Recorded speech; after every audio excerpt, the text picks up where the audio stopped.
Welcome to everybody. Thank you all so much for being here at San Francisco Classical Voices Virtual Greenroom. Thank you so much to Anthony McGill for joining us. My name is Emily Wilson, and it's a real pleasure to get to be here with all of you. Anthony McGill, who's here, the New York Times has written about his trademark brilliance and penetrating sound. He is the principal clarinet with the New York Philharmonic, and he got international attention when he performed at Obama's inauguration in 2009.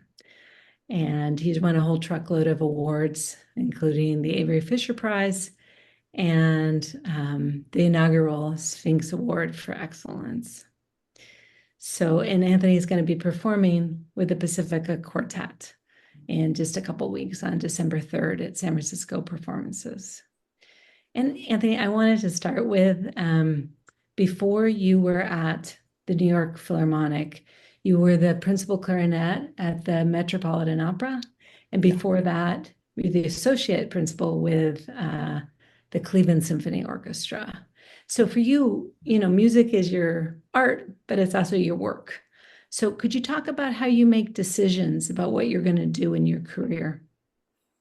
Yeah, thanks so much, Emily. Thanks for having me. And I was with the Cincinnati Symphony, my first orchestra was the Cincinnati Symphony, quite a few years ago now. But in any case, I have always been I've always often gotten asked the question, what's next for you? What are your goals? What's going on with you? Now that you've done this, what is next for you?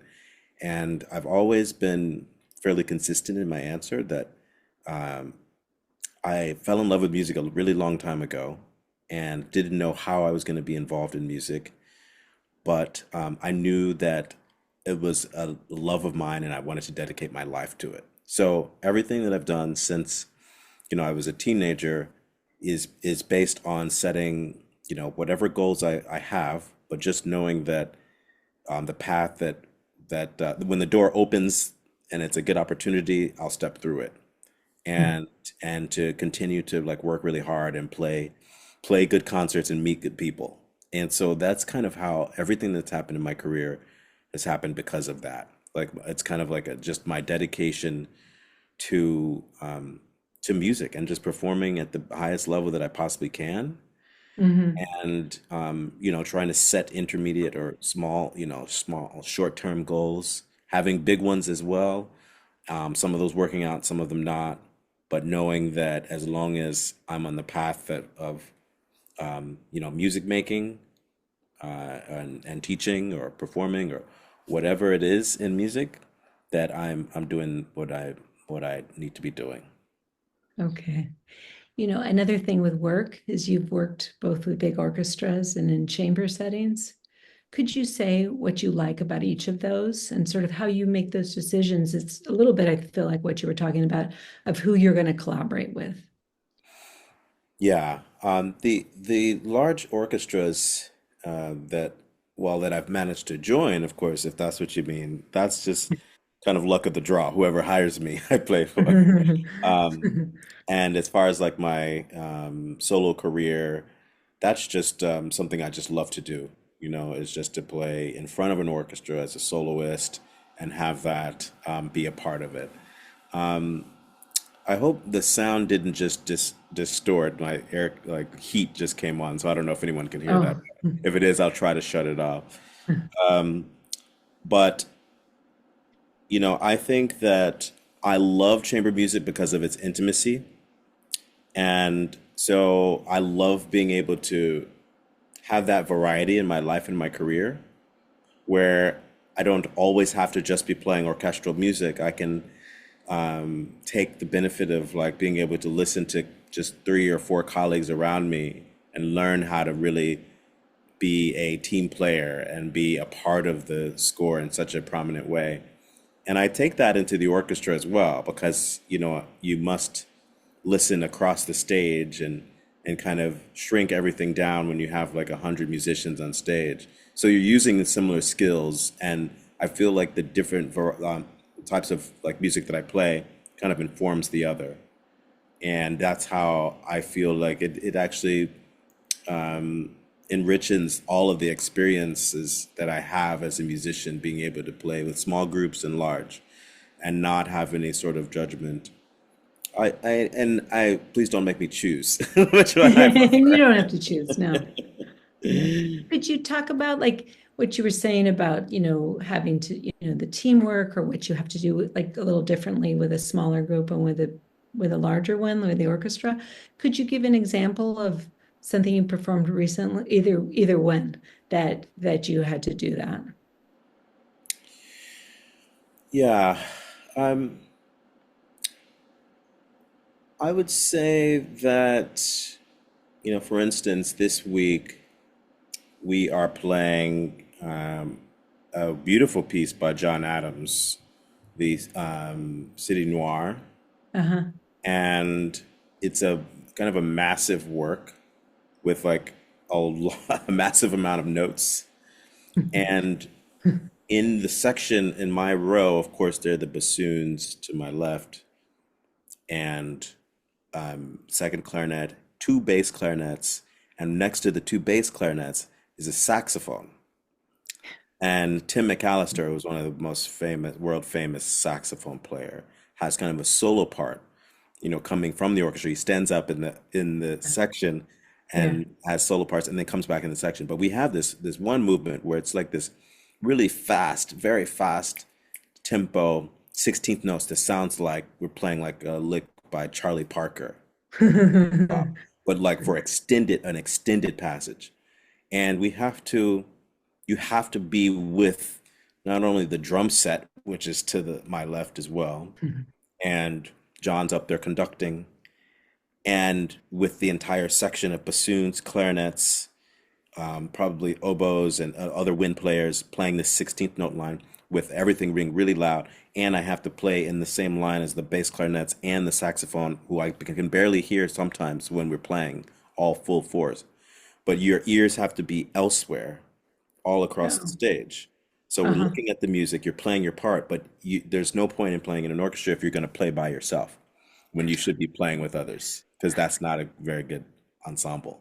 Yeah. So, so being able to do that requires like a level of focus on what you're doing yourself, on the self, and a level of being able to listen outside of oneself at fairly large distances with very kind of little information coming in. And so being able to do that is it's a skill that develops over time. Uh-huh. And so it just requires a lot of study and passion and like listening and development over the years, because that skill does get better with That time. sounds like it's hard to do. Yeah, yeah, it's not easy. Yeah, Yeah, but okay, thank you. I also wanted to ask about your brother. He's the principal flutist with the Seattle Symphony. yeah, So for you guys growing up, like what was your education like and how did you guys both end up doing music? yeah. My parents really wanted us to have like a well-rounded education, and they just Mhm. believed that music was a part of that. They were Okay. both visual artists when they started their careers Oh, as teachers in the Chicago public school system, and but music was just something that they thought, like students and people, young people needed music to have like a good education. And so they didn't know we'd become professional musicians. But as soon as my brother started playing the flute, which was kind of in our closet, just kind of random, my mom had bought my dad a flute many years before that was gathering dust, and he took to the flute, and the rest is history. He went crazy for it, just fell in love with it. He's 4 years older than me, and he just started practicing like so much, and that's what I grew up with. He went to summer camp before I ever played an instrument at Interlochen, and Oh, I felt and saw his passion, and I heard him practicing for probably a few years before I ever picked up an instrument. And So that was my earliest inspiration of what does this look like to be in music, to play music, to practice every day, to practice whenever you can practice, and then to kind of compete and perform and go into youth orchestra and to camps and just that whole lifestyle came from my brother. And growing up in Chicago, Chicago's a great music town. We grew up on the south side of Chicago, and even there we had a couple local music teachers in our neighborhoods who kind of started us on the path. And then and one of my earliest inspirations, Barry Elmore, who was a band teacher and choral teacher at this school that my brother went through till eighth grade.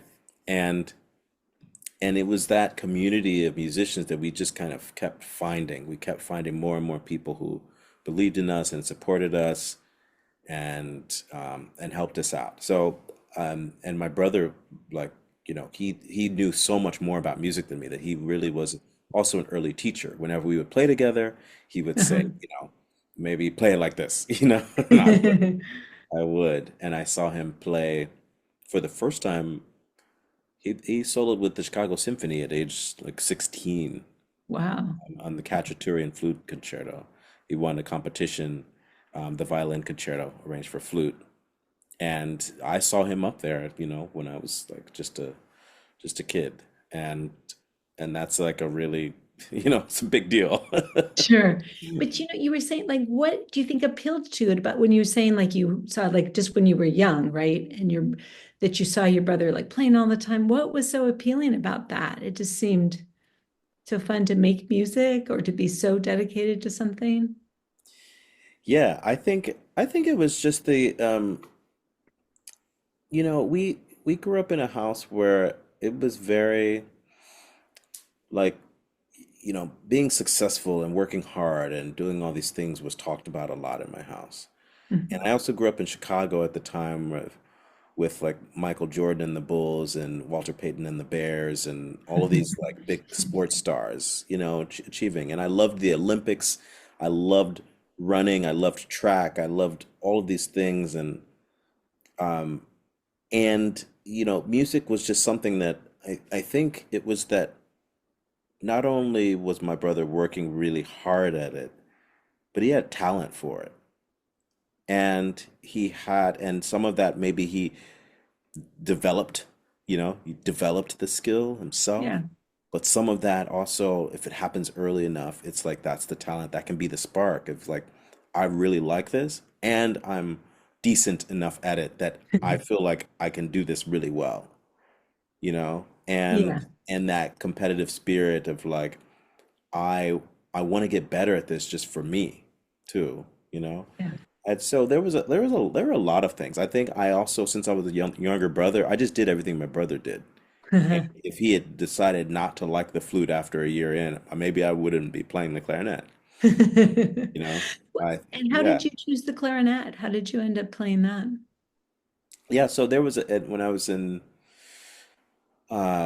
fourth grade, they were starting a band at the school I was at, and there were a bunch of a table and with all these instruments, and my parents listened to a lot of jazz and smooth jazz in the house, and so the saxophone being one of the main instruments for that, I wanted to play the saxophone, picked up the sax, and I was a little tiny 9-year old, and it was like large on me, so the teacher was like, maybe you should play the clarinet.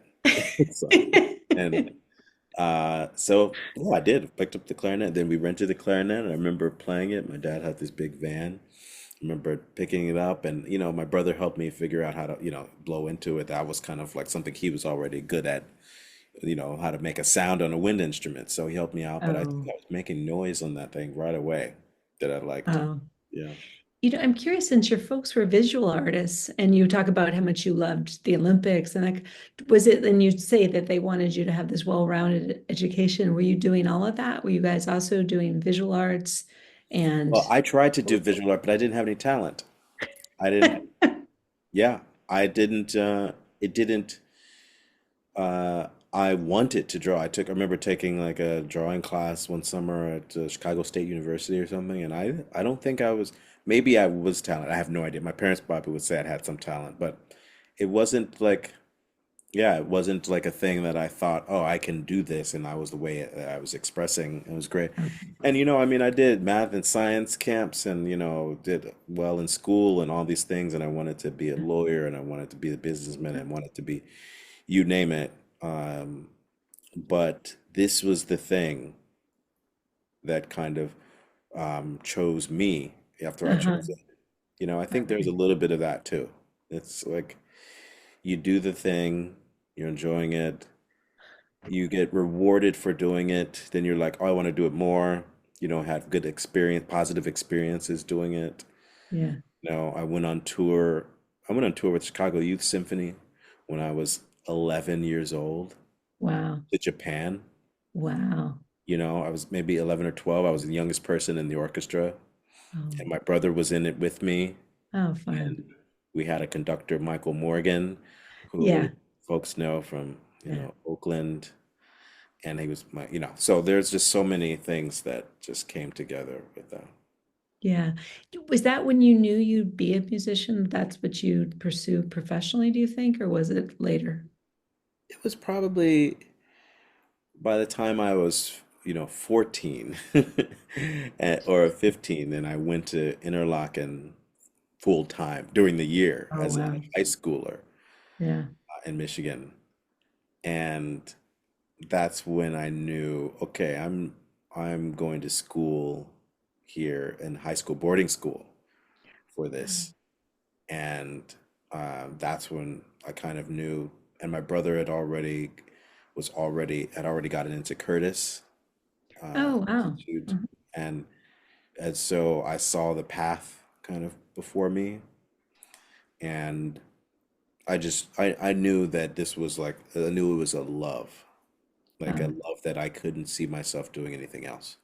okay. So maybe not being a professional clarinet player per se, but being in music was something that I knew was my community, was the place that I could be at home. Okay. And now you are very involved with music education yourself. Could you talk, please, about what kinds of things you do and why that's important for you to spend your time that way?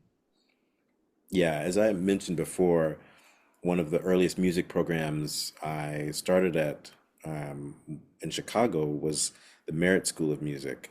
Yeah. And it was a tuition-free program. And I had Saturday kind of classes all day long, clarinet lessons, theory, ear training. There was like an orchestra course, all these things. And it was a community of people and parents and administrators that loved us, and Oh, I think that like I didn't probably didn't realize it at the time, but it was such a nurturing environment, and they gave me opportunities to get scholarships to go to summer camp and scholarships to study with like the principal clarinetist of the Chicago Symphony and the professor Julie DeRoche at DePaul University, and wow. David Tuttle, who was a well-trained and successful performer in Chicago. And these people just like embraced me and my parents and like were involved in it as well. And so now the work I do is just basically the same. It's in my spare time, which is, on Saturday mornings at 8:30 till 5 or 6 p.m.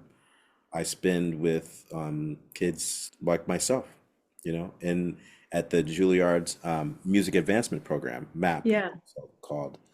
And also now through a great Griff gift by the Crankstart Foundation based in Yeah. San Francisco, we have a tuition-free program there now, and we're expanding to reach more students in the city and offer private lessons through our program.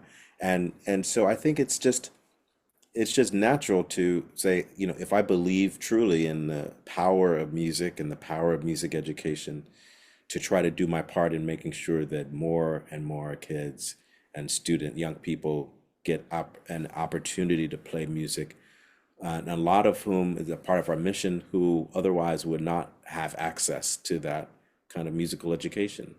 And so to be able to fill in the gaps on the kids' pathway to music or through music to a better life, or a richer life, Yeah. is something that I feel like it's necessary for me not to just talk about, but also to be present for and to really try to help,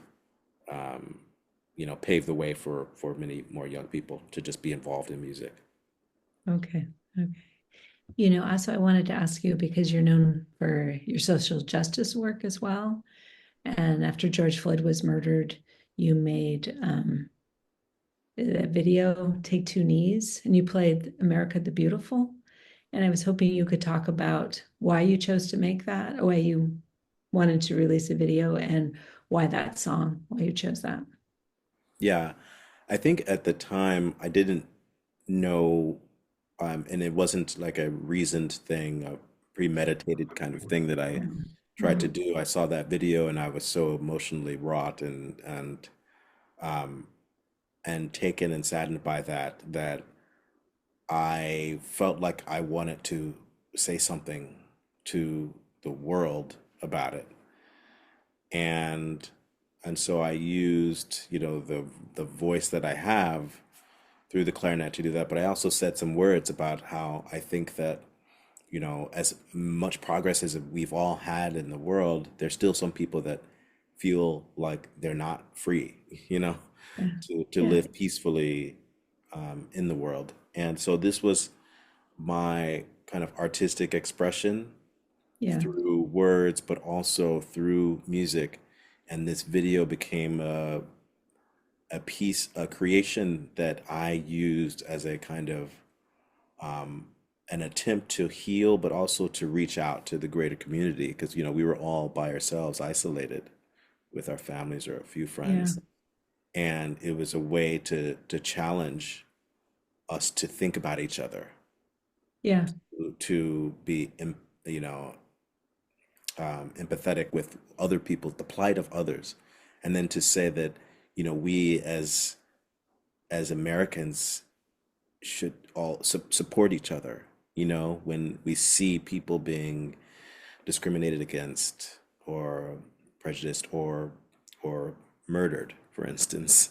Yeah. And so that was a way to say, especially using the, America the Beautiful, to say this is the whole point, is that I believe that it's a beautiful country because we can acknowledge our weaknesses and improve on those, and and hope more people can be freer, you know? Yeah. And and so that was an attempt to do that, and then the creation of that work arrangement that I just did is like is to slip into a minor key to say, we have come so far, and we can still acknowledge that we have so much further to go, as far as freedom and peace and liberty for all.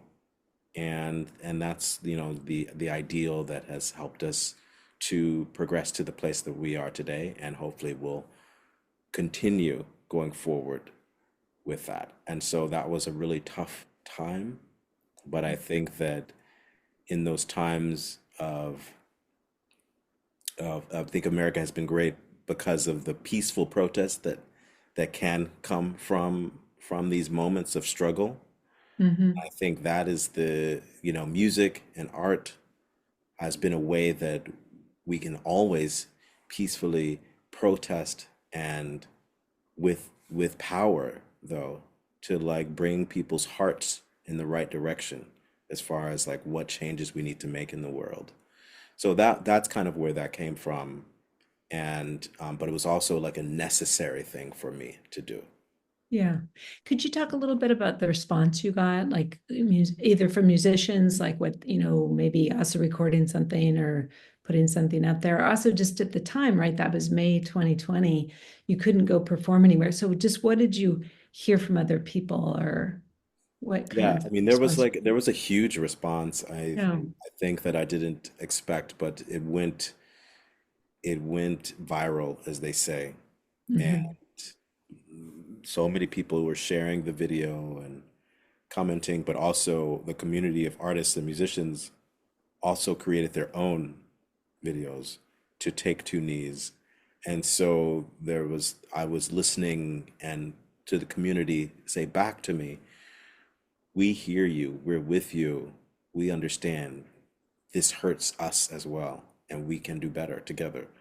And so people did their own versions and sent it online, and so it became like this community of people that really recognized not just the sadness, but the beauty and the possibility of us being united against violence and united against this kind of brutality against our fellow human beings. And and that was really beautiful. And I think that, for that moment where we were all isolated and people wanting to perform and wanting to get out there and create, it was an Yeah, opportunity for a lot of people in the community to do so. And I'm really proud of that, and I'm yeah. just happy about it. And it helped me so much get through that moment. I bet. I bet. Okay.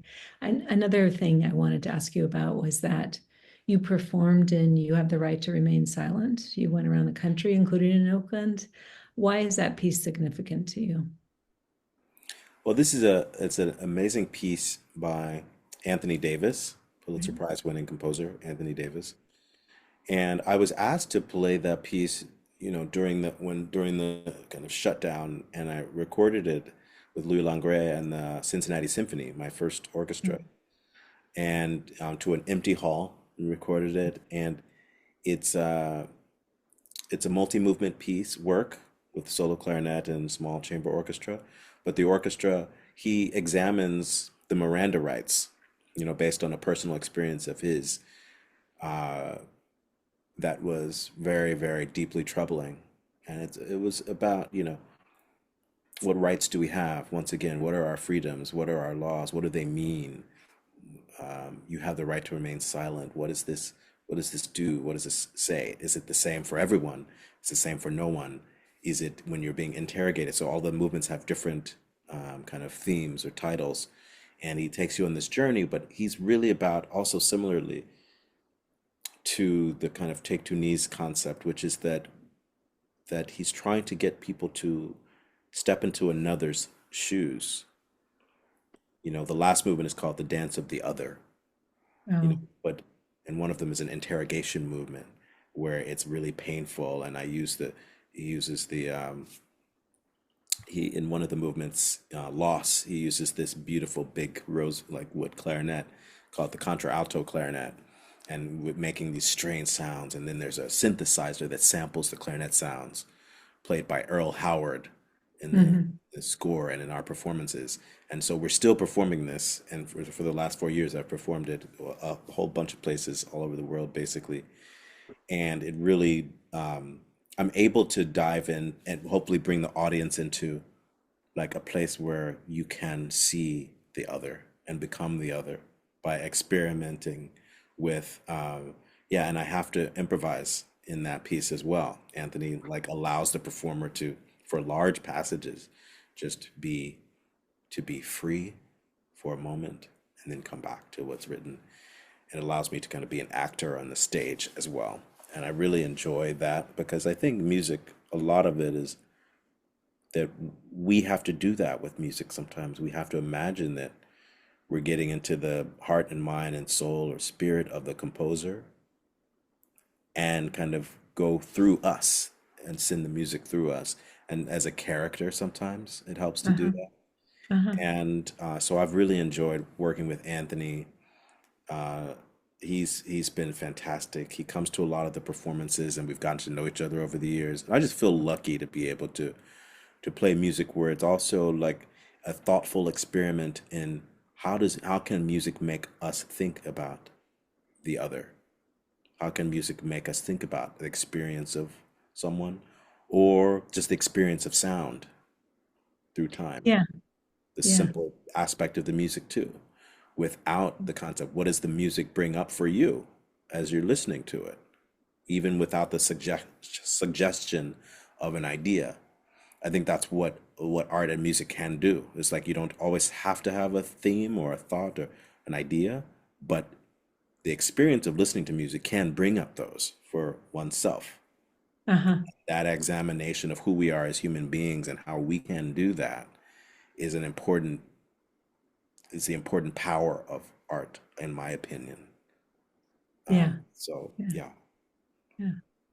You know, speaking of Oakland, you mentioned before Michael Morgan, and I read something where you were saying that you're, along with your brother and your father, he had the most influence on shaping you as a musician. Could you talk a little bit about your relationship with him? Like how you mentioned knowing him going when you were just 14 or 11, right? To Japan. Anyway, but just what was special about him? Yeah, Michael Morgan was, he was a a gifted conductor and teacher and person and musician. And he was in Chicago, and I'm pretty sure he had, relationship with Schulte at the time, and others famous, conductors and musicians. But he was a black man in classical music at as the leader of this orchestra, this youth orchestra, and simply that alone mattered. I didn't even realize how much it mattered at the time, but I think it did because I saw, oh, he looks like me, I can do this. But one of the experiences of my life, my mom was backstage with me. I auditioned for a concerto competition. I think this was early in my days, or maybe even right before I joined the actual youth orchestra. I played the Weber Concertino, was just a famous clarinet piece, and I was playing it from memory, which was required for the competition. And I lost my place, and for the first time ever, that it's my first competition, I think. And I got back on track, I think. I got it. But in my mind, as a young kid, you're thinking this is a disaster. This is like Sure. terrible. It feels terrible. Even if it happens if you're an adult, it's a terrible feeling. You're lost. Yeah.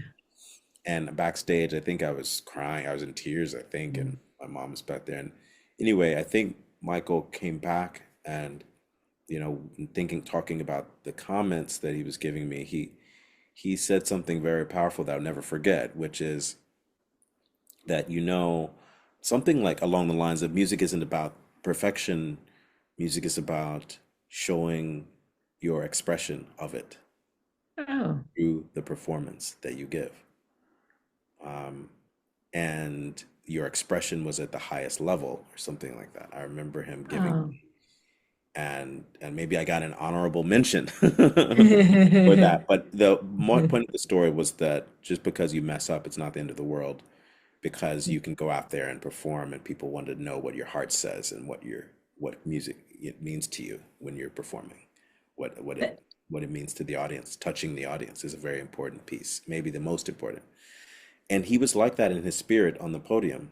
I remember being in Japan, and we did Shostakovich's Fifth Symphony, and we did Bernstein Make Our Garden Grow, and uh-huh. and with the Chicago Children's Chorus, I think was there too. And I remember him singing at the top of his lungs, like you would imagine, like Leonard Bernstein would have done, or anybody like that, with so much charisma and spirit and energy. And it was so inspiring to be performing real concerts, serious concerts, with a music director like that at a very Oh, early age, who also happened to look like me, which was, uh, I think, sometimes we don't realize how important that is for a lot of sure. people, just anybody, just to see someone, your mirror image, leading that kind of thing in your mind. You absorb it, you don't even know, but it's like, I can do this.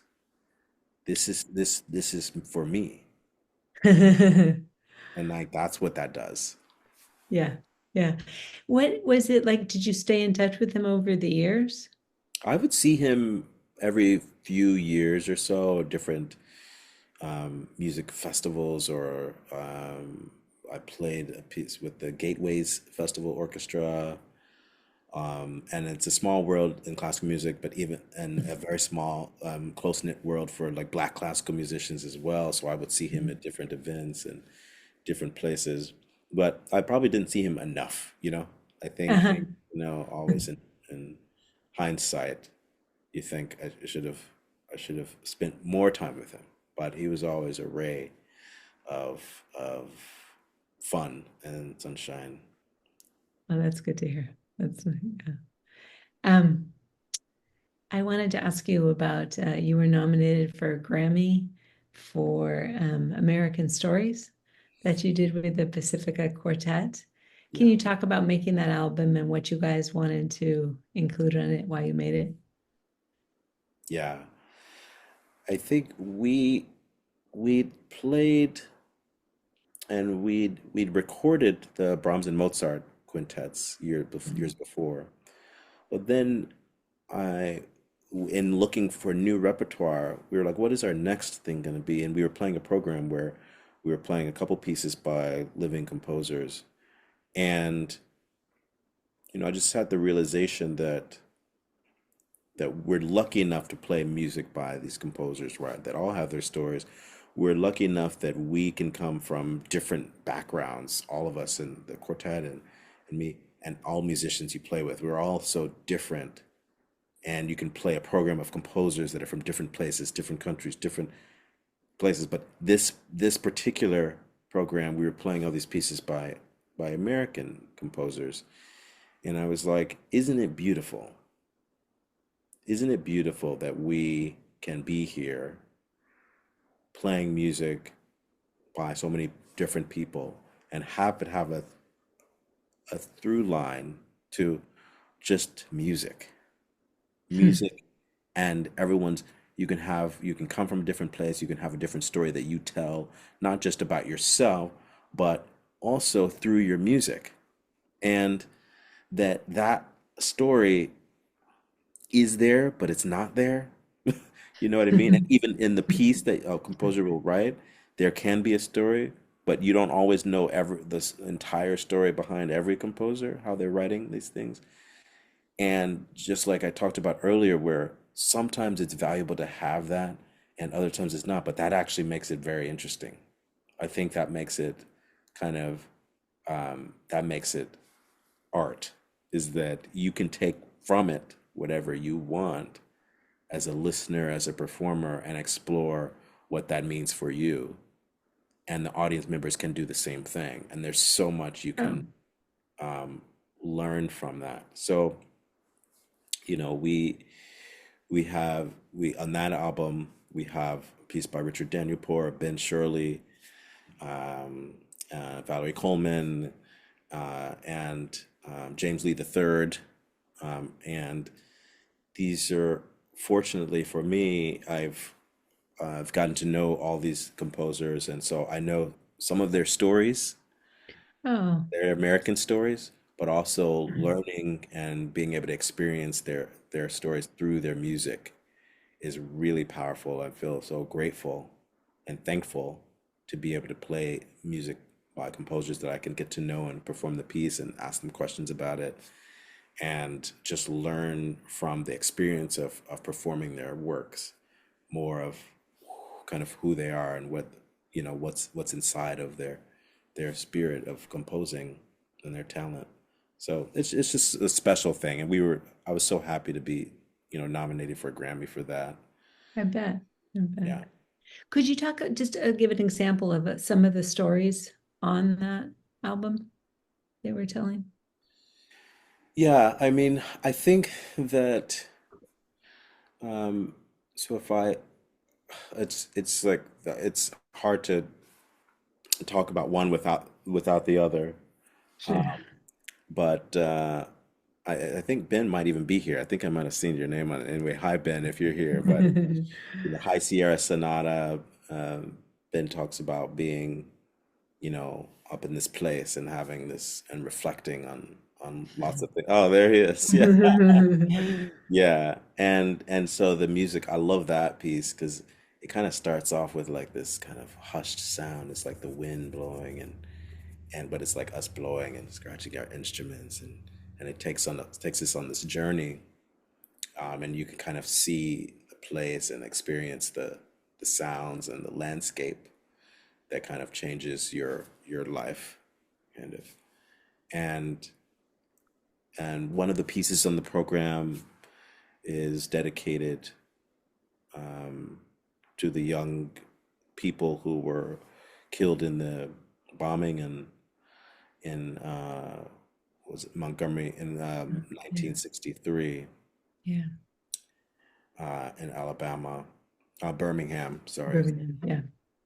And that's that was, Four Angels Yeah. was that one by Daniel Poor. And James Lee the Third's piece is really about his experience, kind of thinking about all of our histories and our backgrounds and our identity and what does that mean, and how identities can be things that people label you as, and they can also be your vision of who you are and what that identity means, and going forward with that. So it's a very, he uses a lot of themes from not only Black America, but also indigenous populations and things like that in the music. And so the program notes for this are all a lot more eloquent than what I'm Yeah. saying, but you get the picture. It's like it is about those stories and it's about the music.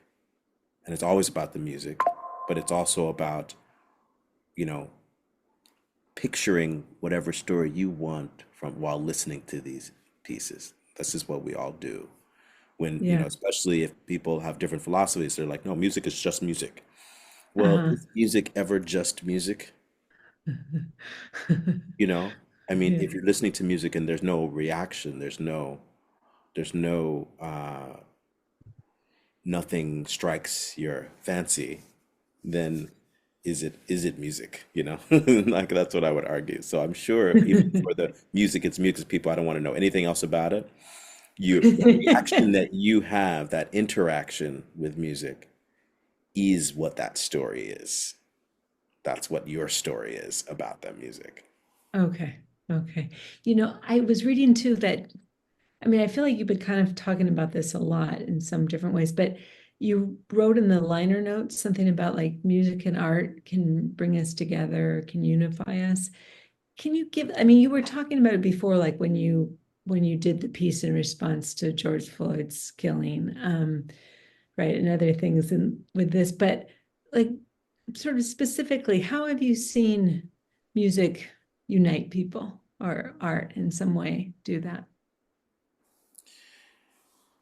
Yeah, I mean, I think if we just think simply, that often when like large or small groups of people get together, Mhm. music is often at the center of that, but especially when you have large movements of people, large, whether it's kind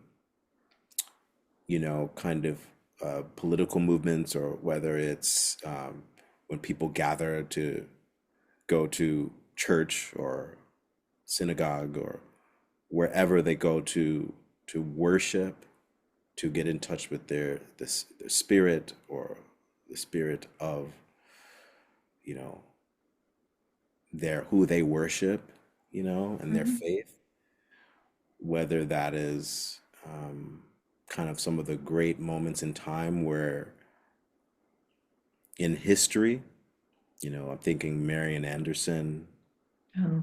I'm thinking, lots of people. I mean, so many people. It doesn't matter if it's classical music or not.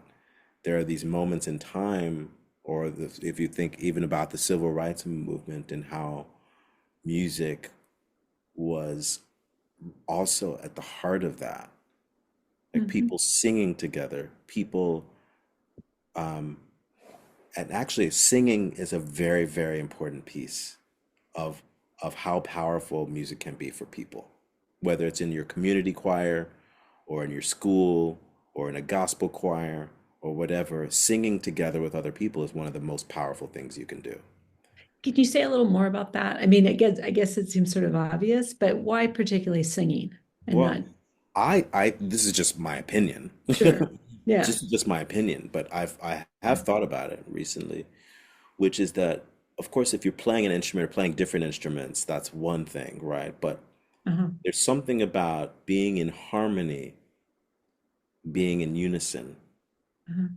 with another human being. It doesn't happen very often. that you can be, in a way, one with another person, Yeah. unless you're singing with them at the same moment. And if whether it's two people or three or like 40 people in a choir, that feeling of making music together, the same music together, is unifying. You Yeah. can, you know, you can not talk to, you can really hate the person like five people down from you in your choir, right? But when you're on that stage together in rehearsal or whatever, and you're singing together, you realize you have to acknowledge that person is human, Yeah. or that person is just like me. Hmm. That person is, I understand that that person, it exists like I exist, Yeah.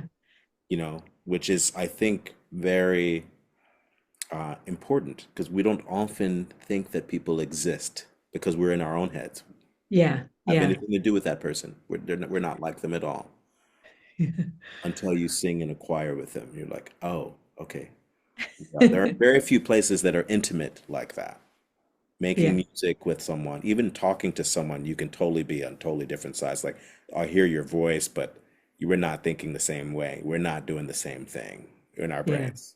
Yeah. Music, if you play music together, you acknowledge that the other person also plays music.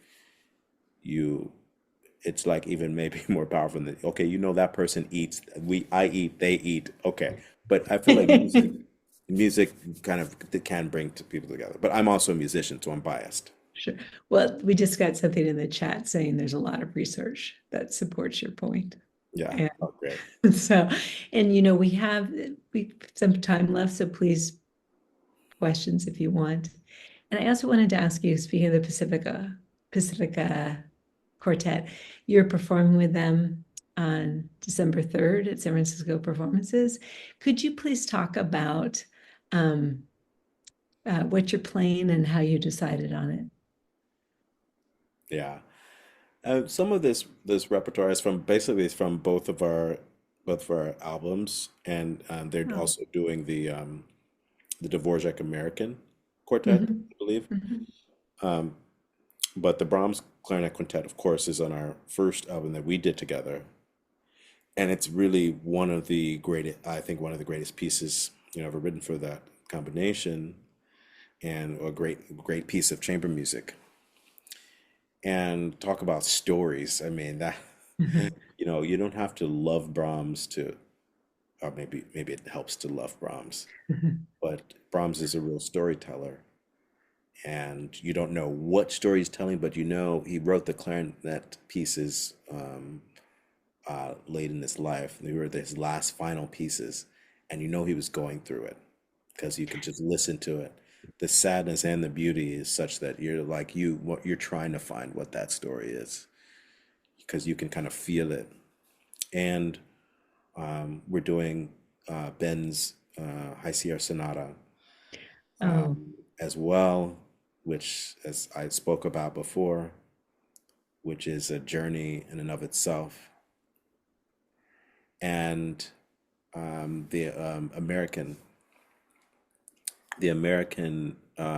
quartet is just one of the great pieces by Dvorak, and of course, who spent time here, and so it has like a very important thing. It could also be on American Stories album, actually. But I don't think Brahms ever traveled to New York. But if he had, he would have gotten something from it, I think.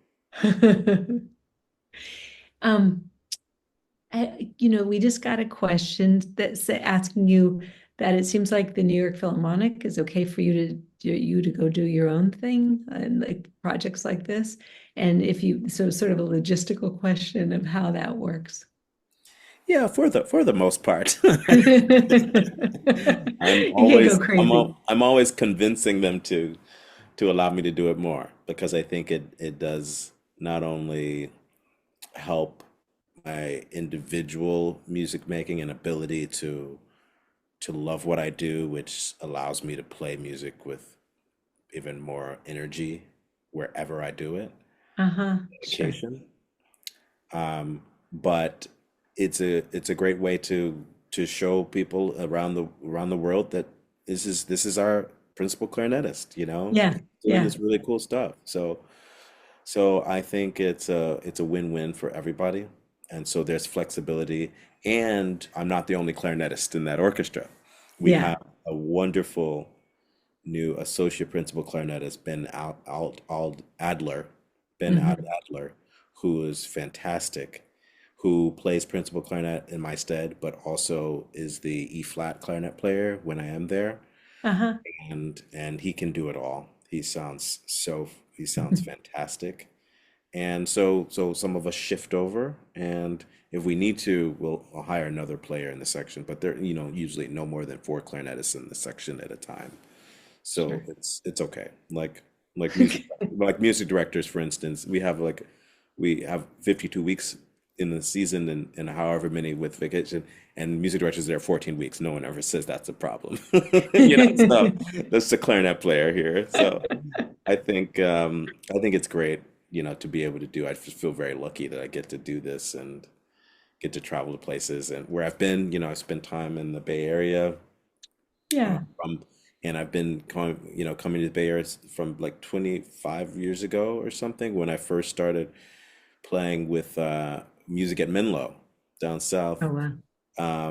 When they first started, I was there, and so I've had some sort of relationship with San Francisco classical voice from back in those early days, Oh, and nice. um, and so it's just nice now to play, and I'm gonna do a master class at the conservatory there while Oh, I'm out there. Um, oh, so yeah, I'd look forward to it. yeah. That's wonderful. Could you talk a little bit about other projects you have going on? Also, I read that you're part of, what is it called? The Equal Justice Initiative, and you're working with Brian Stevenson. I'm never sure if it's Stevens or Stevenson. Stevenson. And so what are you doing with that? Yeah, so a few years ago, I met Brian, maybe for the second time, and he was like, you should come down to Montgomery. And he has an amazing organization there. In addition to being one of the world's great kind of human rights and justice lawyers, civil Yeah. rights lawyers in the world, um, he has this art project where he has museum sites and legacy sites to basically show through art the power of art, like what is our history in America, from slavery on through mass incarceration, and he gives this history through different artists and through the history and through the record books of the troubles and the triumphs of our history as Americans that we don't always want to see. And he does it in a really powerful, gut-wrenching, and beautiful and hopeful way. And when I went down there, I was so moved by it because it's not something that the history books can really tell you. We spend maybe a chapter in school talking about, civil rights or something like that Yeah. and the struggles, but we don't really go into the nitty-gritty of like what happened in our country. And so the amount of reconciliation and the amount of healing that you can do when you know more about it instead of Hmm. like hiding it away and pretending like it didn't happen is really powerful. And so he was inviting different industries down to see these museum sites. And after I went down and I was so taken aback and inspired at the same time, I realized Hmm. that I would love to be the leader of the classical music convening to bring down people in our industry, administrators, educators, uh, musicians, CEOs, etc., to come down and experience this place because a lot of orchestras and organizations and communities are like we want more diversity, but also sometimes people don't understand why we Right. don't have any diversity in classical music and why we need it. All of those questions of why, I feel like through the heart they can be answered. sometimes more than through the head for a lot of Uh-huh. people. And so we've had small groups of people come down and their lives have been changed by this place. And similar to going to a Holocaust museum, I bet. where Yeah. this is the America's version of it. And it was so powerful. And then you understand, oh, I see. I get it. Yeah. Oh, I get it. And so if people are trying to do work like that, or even not, I realized that if people saw this place and went there and had their own journey with it, at least, at the very least, they would be moved to understand some of it, if not be inspired to try to help make some change and make some movement and invite more people to be a part of the community, to Yeah. invite more young people and more people to be open to the idea of the concept of what diversity means for all of us. And I think so. It's been a really beautiful thing that we've done for 2 years, and we hope to continue. Not 2 years. And Brian's he's just a genius and a wonderful person that is inclusive of everyone in, Yeah. in this history. And it's like he believes that this is all of our history, and the more we know about it, and the more we care about it, the more we can care about going forward into the world, to make it a more free and beautiful place for Yeah. everybody. You know, we have a few minutes left, and I just want to do you know George McCalman? I think that's the last name. He's an illustrator Yeah. and artist. He said after seeing that museum, he had been thinking for a long time he wanted to do this book, Illustrated Black History. Mm. And after going there, he's like, I have to do this right now. Yeah. So, Yeah, it's a powerful place. yeah. Special. It's a And, special place.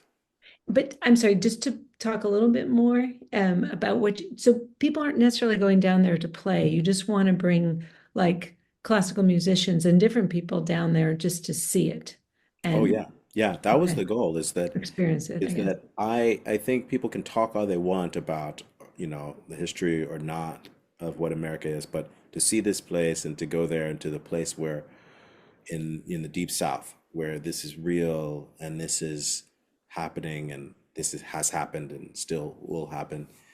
I believe that hearts change minds Yeah. sometimes. And even if you don't need your mind changed, I think it's a powerful, special place that um, all Americans should know about, Yeah.